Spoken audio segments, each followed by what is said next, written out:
Alright, cool. So all I'm using here is 80 grit sandpaper, basically, stuck in half. Like you'll get a disc, right? A circle disc, and you'd stick it in half so you have a half circle, right? And then you just tear pieces of it off and then fold that. You see how I have like a little teardrop shape there? You want to keep that bubble there because you can use that and to go in seams like this. This is what you want to use it for. And this is where bodywork gets a little tedious, but it's fun. This is where you get a lot of detail work done, and it's pretty neat. All right, so take your time, do little tedious stuff like this with your seams. Take your time and just do a good job, because this is where detail comes in. And if you do crappy jobs in corners like this and take shortcuts and just not care, it's going to show in your final product. So take your time, make sure you get it nice, fill it out. You're going to have to probably do some more filling, put some Bondo on your fingers, and use your fingers to fill in certain sections, but it's all good. This is what we're doing it for, to do really good jobs and have everything look like a pro job. Once you see this thing finished, you're going to say, wow. Alright, so let's go ahead and finish this up, and we're basically going to finish up laying our Bondo, our second coat of Bondo on this. So we're going to go ahead and sand everything down, give it a second coat of Bondo, and then in the next videos we'll be ready for primer and all that other good stuff. Thanks for watching.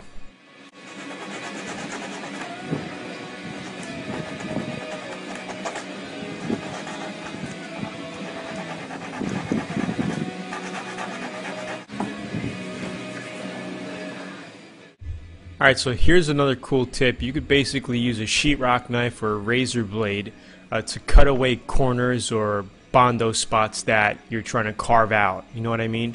Especially in corners, just carve it out, okay? And then you go in there with a piece of sandpaper and finish it off. But this is just another trick, use tools, alright? It's the Stone Age here. If you have a sheetrock knife or a razor blade or a knife in your pocket, just use it to cut and to shape. Alright, everything is a tool.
Okay, so it's looking really good. Check out this seam here. You can see the dark areas. Those are all the low spots. We're going to mix a little bit more putty now. Fill those areas with our finger quickly, right? Then sand it down, and then fill the rest of our spots or on the bottom here. You can see the bottom part of the body kit. I'm going to fill all that, and then cut it down once more with 80 grit, shape it, and then start priming it and going to the next stages. Alright, so it's looking really good. I'll see you as we move on.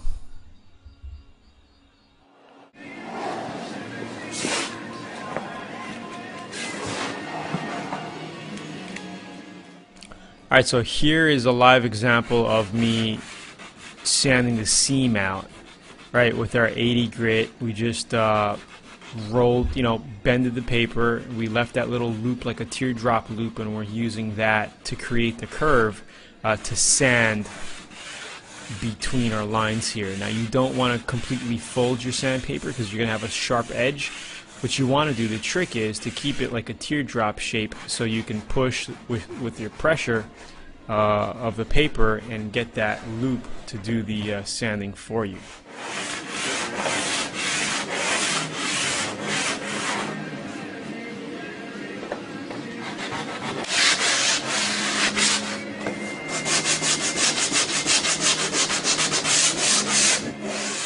So yeah, there is a lot of sanding involved in doing custom stuff and body work. It takes time, but as you get through it, it'll look really, really nice. Alright, so just take your time, go through it, feel the whole process out, feel all the body spots, and just keep going. Alright, it'll eventually smoothen out, it'll eventually look the way you want it to. Just keep on keeping on. Alright.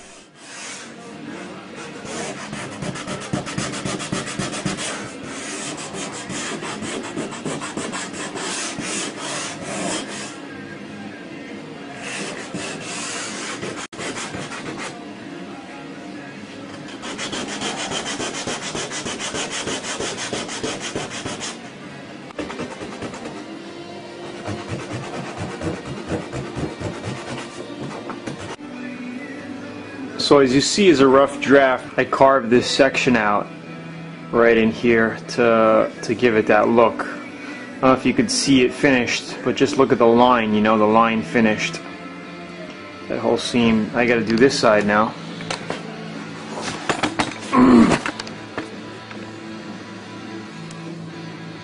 I didn't carve that one out yet, but I'm gonna do this one quickly on video camera. Hopefully we could get it.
Okay, so this area has to be filled in a little bit up top.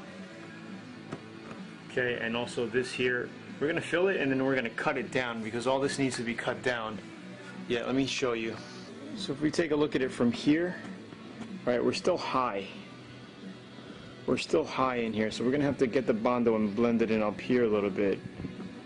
And then reshape this and then fill in here, as well as all the way across. Okay, all in here is looking low right in here because the bottom is a lot thicker. Okay, so we're gonna have to fill all in here up a little bit so we could blend it all in, and then up in here, if you can see, the rest of it's looking good. We just have to fill this in, and if we cut too much, we don't want to cut too much here. We know these are high spots, but they're flush. I can feel it. They're flush. They're not popping out. We didn't cut it down too much. Okay, we got all this cut in here. You could see how it's shaping up. This side's all set. That's all set. So probably another coat or two of Bondo. This is looking good. Now we're going to fill the middle up one more time.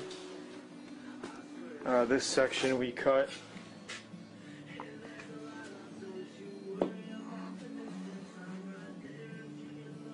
Okay, we may have to change that style, that look over there a little bit.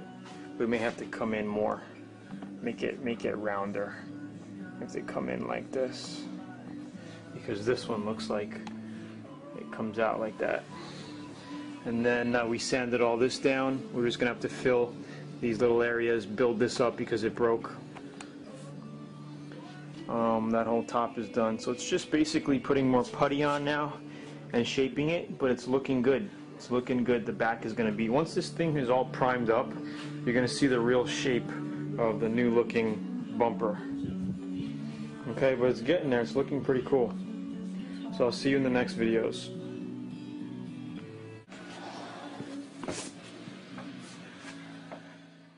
Alright, so basically our second coat of Bondo right now, filling in the low spots.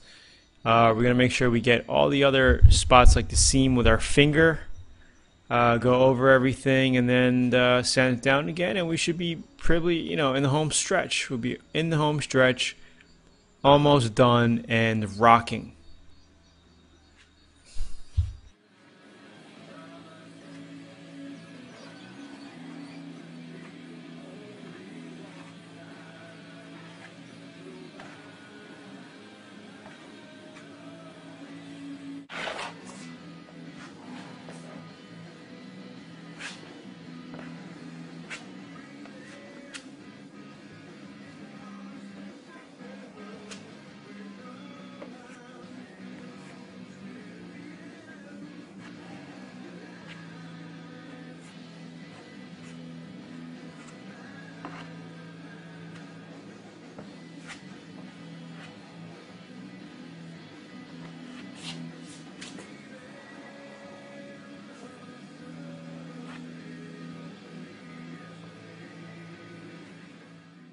If you notice, it's starting to lay on really nice now. You're starting to see the flat part of the body panel, how it's molding into one piece. And look at the bottom deck lid area, that bottom strip where it's already, it used to be very ripply. Now all that Bondo there is all filled in and it's all flat looking now. Once it starts looking like that, you know that it's flat, okay? So let's just finish up laying this Bondo on. It's looking really, really good at this point. One more hit down with the DA, get it nice and flat, then we'll block it out, and then ready for primer. So let's keep going.